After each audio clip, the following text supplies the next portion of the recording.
In the past 4 years, my practice has focused on elevating the identity of others. The subject of this Pechakucha identity has allowed me to reflect on my work and think how I use portraiture to amplify the identity of others.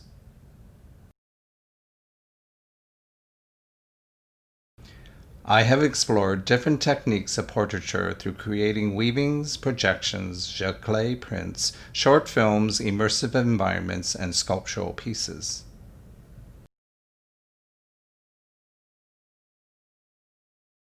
My first portrait I created was of grandfather Taiji Terasaki. I hope to identify communities that have been disenfranchised. My grandfather was one of 120,000 others who bore the brunt of humiliation of injustice. His rights were stripped away during the World War II incarceration of Japanese Americans. This work was exhibited in Chinatown, Honolulu. The portraits were projected on mist. It isn't a coincidence that these 4 years fall in line with the present presidential administration. In fact, this exhibition was my reaction to the Trump travel ban. From the many subjects I made portraiture from, I created a term, transcendience. The word transcendence is made up of two words, transcend and transient. In my limited way, I recognize those first who have transcended hardships, and secondly, those who stand up for righteous cause for the betterment of others. Installed in a public park across from the Honolulu Museum Art, 150 feet of scaffolding was erected to support a walk-through tunnel. It had missed projections and printed photographs of stories from the makeup of our multitude of proud ancestry of immigrants that make up Hawaii today. Addressing the issues of borders, Nandita Sharma, a professor at the University of Hawaii, is an advocate for no borders. And former Lieutenant Governor Doug Chin took on the president when he banned Muslim states from traveling to the U.S. Transcendience traveled to the Japanese American National Museum, where it focuses on 50 leaders of the LA community that fight tirelessly for the identity of others. Portraits were incorporated in weavings, lenticulars, a 60-foot container, a mist film, and memorial boxes and scrolls. DJ Kurz adopted the Deaf West Theater, helping give identity to those with disabilities and hearing impairment. Bernice Akamine is an artist whose work preserves native Hawaiian culture.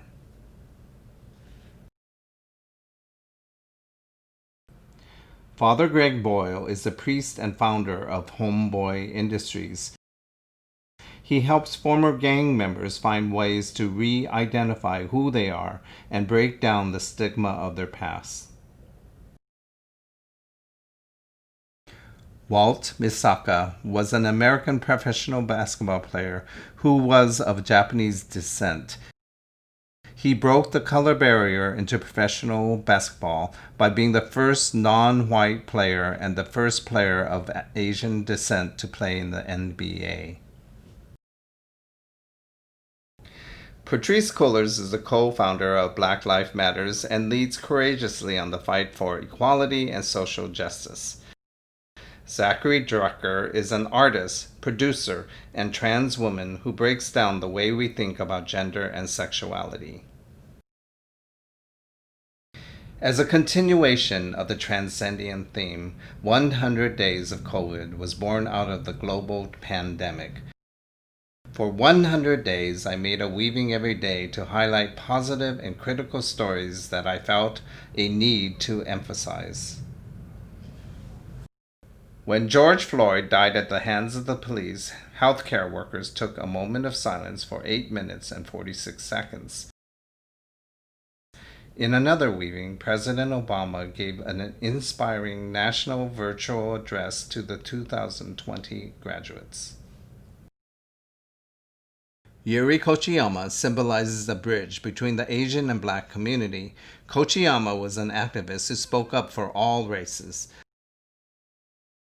She is seen holding Malcolm X's head in the infamous life photograph at the time of his assassination. Danya Hakim played a role to create an economic recovery in agriculture during the pandemic in Hawaii. Josie Howard stands up for the Pacific Islanders who have been most affected by the virus.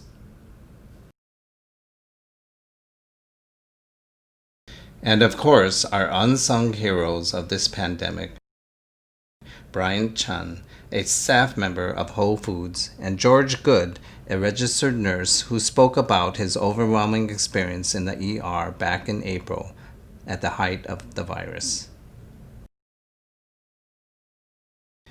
I created memorial scrolls for healthcare workers who passed away from the virus while serving at the front lines. Here is Kirst Guzman, a 23-year-old who died too early from the virus. She was studying to become a nurse.